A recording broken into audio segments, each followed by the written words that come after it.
The Happiest Toddler on the Block, How to Raise a Patient, Respectful, and Cooperative 1 to 4-year-old, is a little out of date as it was published in 2008. There are some good ideas in it, and some that would raise eyebrows.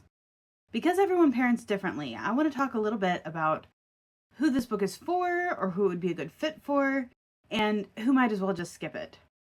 I will also discuss some pros and cons to reading and using it that may be true to everyone.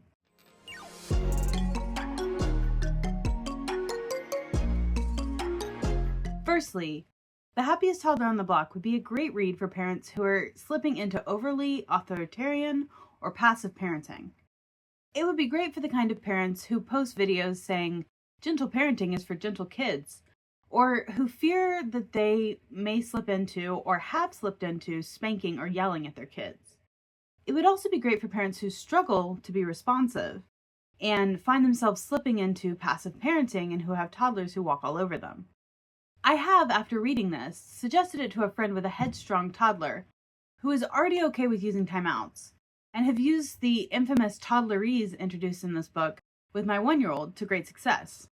However, this book is not a good example of gentle or responsive parenting, and while those parents might find some tricks in it useful, those who understand the basics of responsive parenting would most likely find this book well behind the times, and at points completely backwards and manipulative. The author uses the term respectful a lot, but with a very different meaning than responsive parents would use it.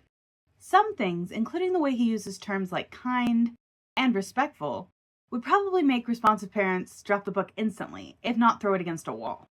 The Happiest Toddler on the Block very much represents how I was raised. It's the messy precursor to responsive parenting. It contains great ideas, but advises using them in a manipulative and teasing way, which I found control-centric, and all about respect to the adult without any emphasis on respect to the child. One of the great ideas in The Happiest Toddler on the Block is using deep breathing techniques by having a child blow out a candle, something it calls magic breathing. It introduces the concept of toddlerese, where you use short, repetitive, and lean sentences to talk to your upset toddler. For example, Milo angry. Milo want dinner. Milo want dinner now. But no, dinner too hot. Milo must wait. The idea is that your toddler cannot process a lot of words and ideas when upset, but that by keeping language simple and repeating back your toddler's concerns and emotion, you can make your toddler feel calmer simply by making them feel understood, and that they will be more ready to listen to what you are telling them. As I mentioned before, this already works with my barely verbal 1-year-old. One of the reasons why I think this is a good book for authoritarian parents or parents who resort to spanking is that the book teaches to clap and growl when you're angry instead of smacking or spanking. I don't think that clapping loudly and growling at our tiny children is ideal, but it's certainly a better alternative to hitting, especially for reactive parents who get angry easily. Comparing this to modern parenting books, however, I found that it focused less on connection and less on getting curious about the why behind the behavior, which bothered me quite a bit. It is instead a list of ways to gain control, some of which are making your kids feel understood, appealing to their sense of fairness, or giving them enough attention, but all with the stated goal of getting your kids to do what you want. There's no interest in finding the root causes of behavior, collaboration, or anything but winning. One such strategy I'm going to call playing the fool, because the terminology used in the book is not at all YouTube friendly. It's another term for fool that can also be a body part.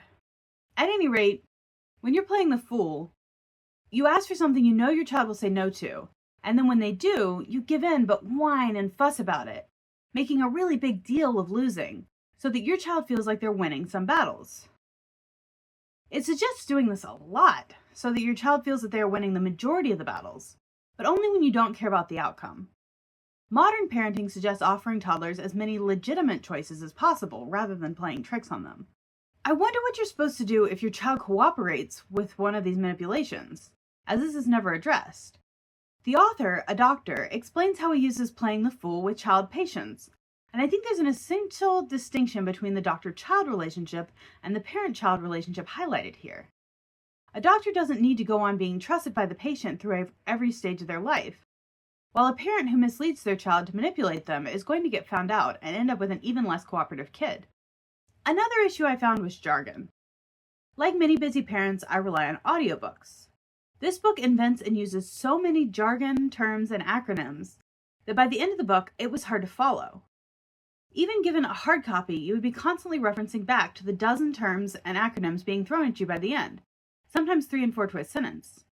Toddlerese, CFC, playing the fool, magic breathing, time ends, kind ignoring, repeating back, patient stretching, and so on, over chapters and chapters, become confusing and obtuse, especially since some of them are used differently to how they're commonly used today. In general, I think there are better parenting books for toddlers out there. Books written by parents rather than doctors who have a very important role to play in our kids' lives, but maybe haven't the day-to-day knowledge of parenting a toddler. For me, it was mostly a miss, but I think that reflects my personal beliefs about parenting. Have you read this book? Do you agree or disagree with my assessment? Please leave a comment and don't forget to like and subscribe. Thank you.